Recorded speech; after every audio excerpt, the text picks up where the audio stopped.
All right, this week we are making some cheese to go on that marble board with those crackers that we made. Stay tuned and see how fun and easy these are to make.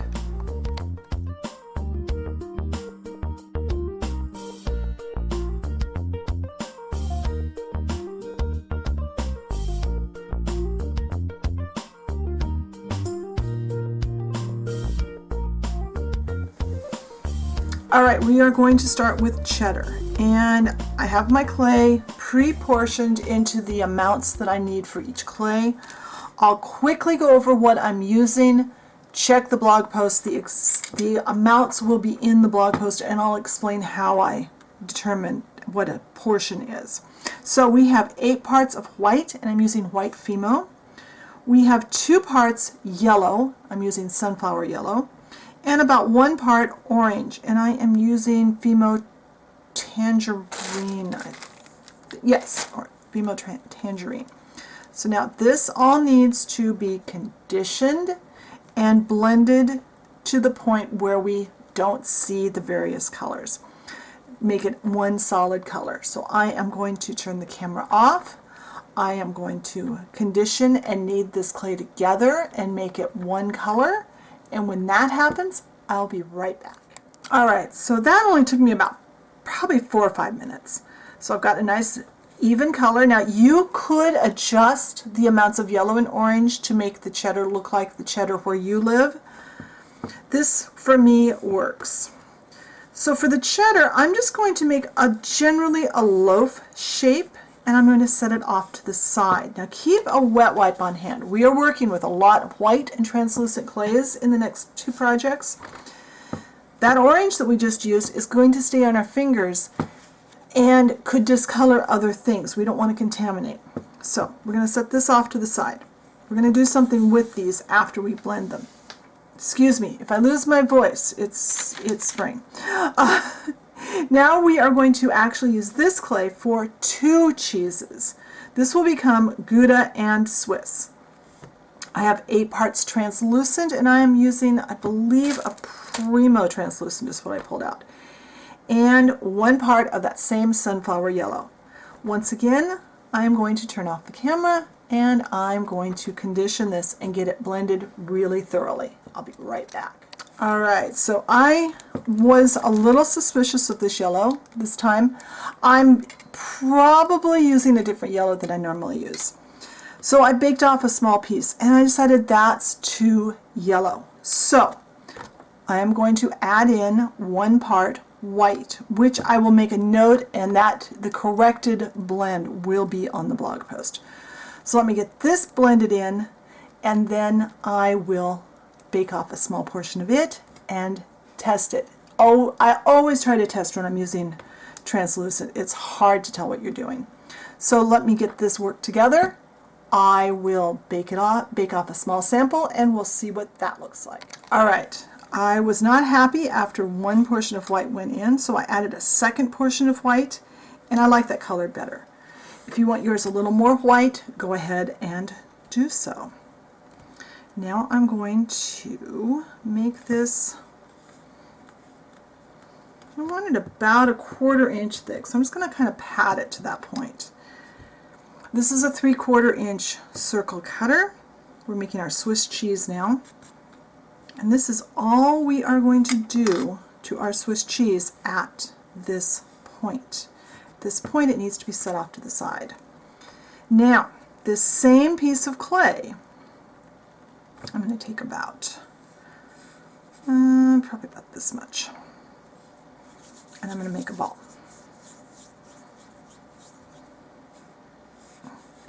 Fairly round ball. Now, somewhere under my mountain of clay scraps, I have some Indian red. Indian red is a nice warm color. We are making Gouda. Now, you can eat them at the same way, it's just a slightly different shape. You could make this coating, the red is our wax coating that's on the outside of our cheese.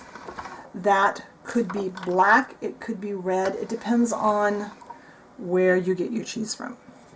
The ones I buy usually have a red wax coating. I've rolled this Indian red clay out to the number 5 setting, which is the next to the to the thinnest setting on my pasta machine. And I'm going to roll this around my clay, around that ball. And I'm going to use my clay knife, and I'm going to cut the extra off. I don't want this excess clay. Make sure I'm still under camera. Alright, this clay could go back in the bag with the rest of the block of clay. It's fine. Make sure we close all these spots. We don't want any of our clay, our cheese part showing through our wax coating.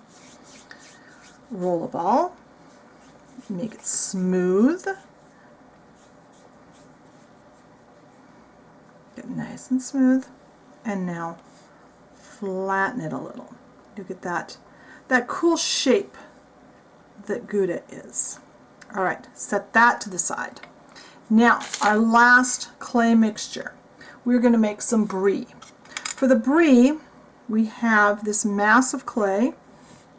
It's 8 parts Fima white, 4 parts Sculpey beige, and 1 part of our yellow, sunflower yellow from Fima. And once again, I am going to turn the camera off. I am going to blend this together, and I've already baked off a portion of this mixture, so I know it's right. I am going to get this all blended together and into one color, and then I'll be back. All right, now this is mixed together, and it's very similar to that one. It's just a little lighter. So what I'm going to do is roll it through my pasta machine on the thickest setting, and then I need to fold that in half so I have 2 layers, and I need to jockey this around a bit. Okay. Let's try this again. That did not go where I wanted it. So I'm going to have to fiddle and do it this way. This is a 1-inch cutter, circle cutter again.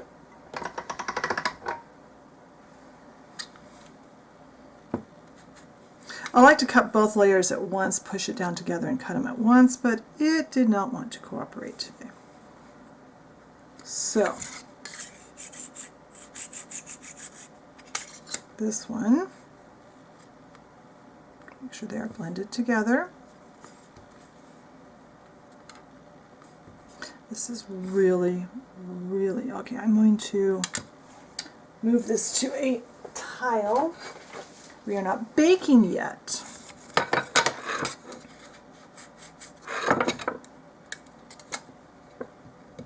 I'm actually going to round this back out, hopefully without getting my head in the camera. There. I'm happier with that. Get that excess off. We are moving all of these to our tile. And this is now going to move into my freezer for 30 minutes. I want these frozen so I can do the next step and not smush my clay. So in 30 minutes, I'll be back and we will go to the next step. All right, so these have now frozen for 30 minutes in my freezer. My freezer's set pretty cold, so you want them pretty firm. First thing we're going to do is we are going to cut our cheddar cheese into a block. By having them frozen, they will not distort as much. Get out my ruler. I want this about, trying to do this. Now, normally I would have my head right over what I'm doing. These are really frozen.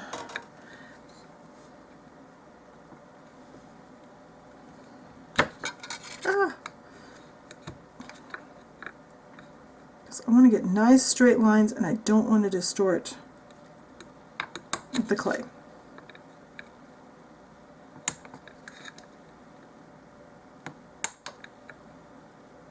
Alright, I'm going to take these off and put them to the side. This clay will be fine later. I can use it for another project. It's not as straight as I would like, but it will do. So now I'm going to cut some thin slices. And because this is frozen, my slices are going to cut without smashing my clay. Keep in mind, scale, you need to have these cut pretty thin to look right. Now, I'll put this off to the side on my tray. Oh, I'm going to cut this one more time. Almost forgot something. Cut however many slices you think you're going to want. This is gold. Come on. Trying to get these out of my way.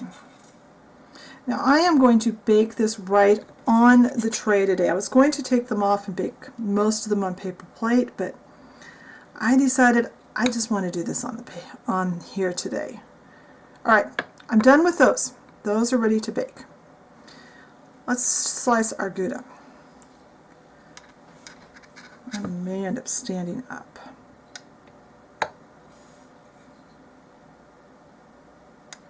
Just slice, nice wedge.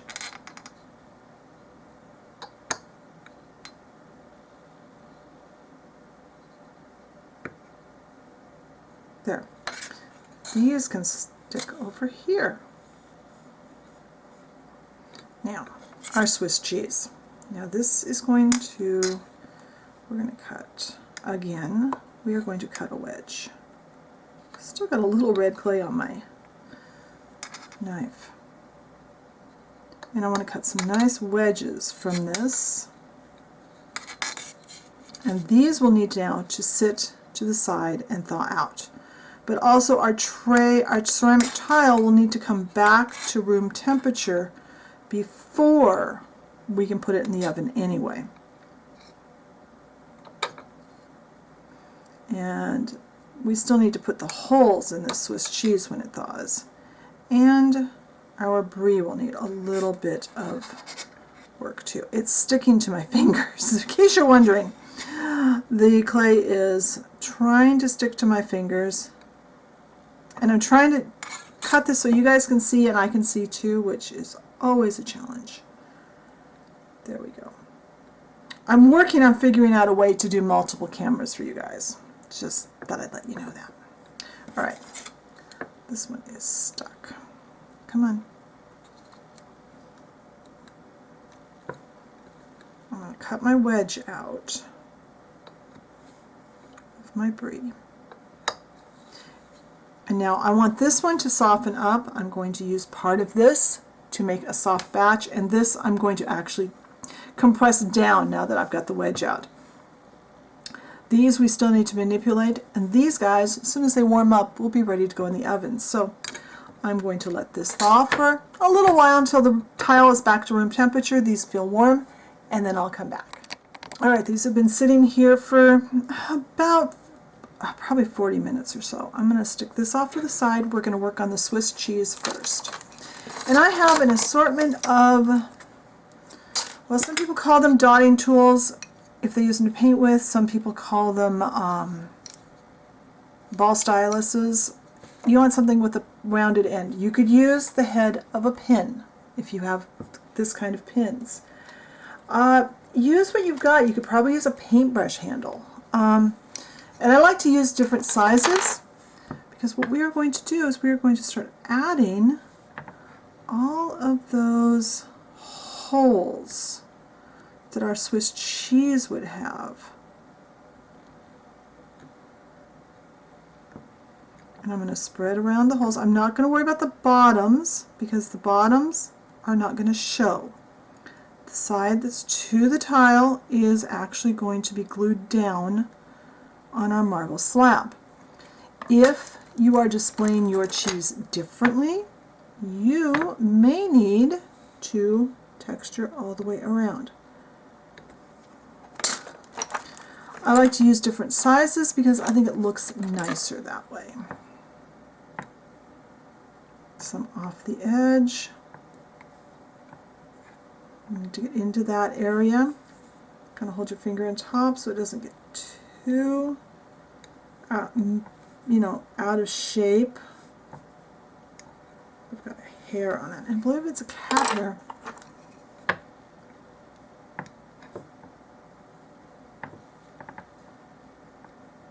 And do as many as you feel you need to.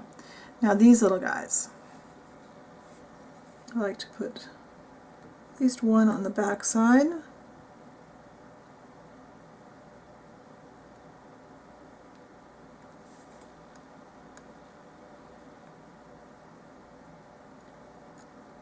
but it's up to you. You know, how do you want to do this? How does your cheese look? I'm going to go through with this stylus, then I'm going to come back with a different one.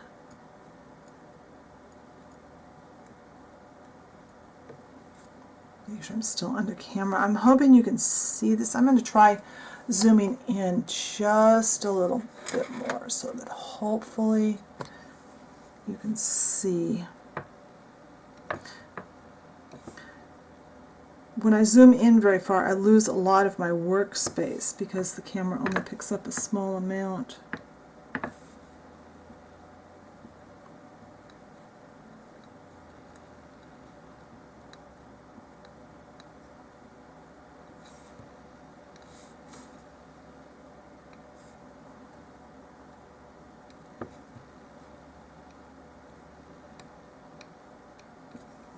Now, let's get the other end of that one.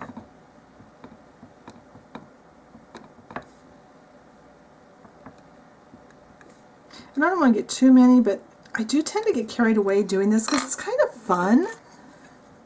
You just kind of start putting holes in this, and it's rather relaxing. All right, I'm going to call that good. Now we have our Brie. And I am going to find something, I want to kind of make a dent in the top of it. And it's because of the Brie that we are actually baking on our tile today. I have some liquid, some TLS or translucent liquid Sculpey. I'm going to get a gob of that over here. Oopsie, don't want too much. I don't want it where my cheese is. Just the lid. I'm going to move that just a little bit. See, I'm going to back you back up just a little bit too so that you can still see what's going on. Get this out of the way. Now this is the wedge I cut off of the Brie that I cut out of there. Depending on how runny you want your Brie to look, how much you're going to mix up here. I'm doing this right on my tile so that I don't have to transfer it very far, and for ease of cleanup. Since I don't very often keep these mixtures that I mix, I prefer to mix my TLS mixtures fresh every time. I don't use them that often, and it's not something I keep on hand.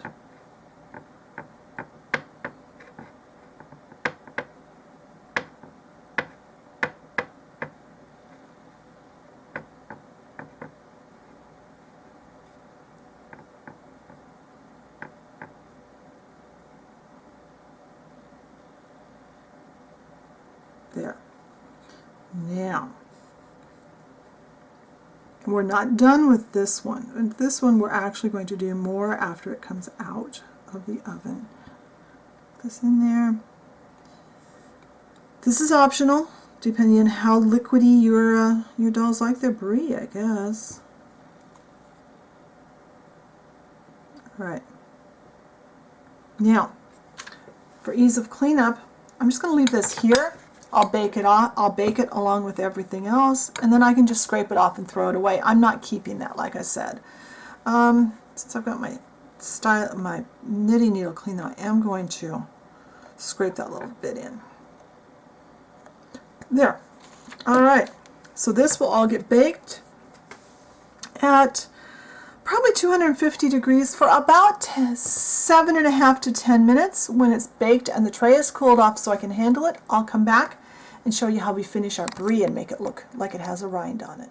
Alright, so these are now out of the oven and they've cooled off somewhat. So you see how they look. Now this, like I said, this is where I had the easy cleanup. That's all there is to it. I can just toss that in the trash and it's not going to get all over everything. Now, we need a rind on our Brie. So we need a flat white paint. I'm using just white Ceramicoat.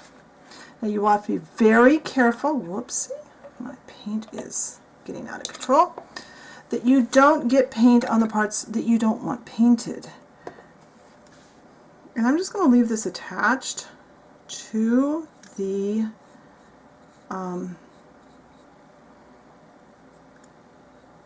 tile while I'm doing this. And again, I'm not going to worry about the bottom because it's going to be glued down. Now this might need another coat of paint. It probably will. I'd rather put on thin coats, multiple thin coats, than a super thick coat. Let's pick this up so I can kind of make sure I've got paint everywhere I want it.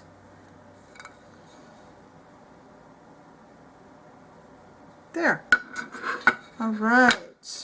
So I'm going to let this paint dry. I'm going to wash my paintbrush, and then I'll come back and put a second coat on. When the second coat of paint is dry, I'll come back and we'll look at our cheeses all completed. All right, so our paint is now dry. Our cheese is cool, so I think I'm just going to leave them right on the tray so I know exactly where they are. That way I won't lose them.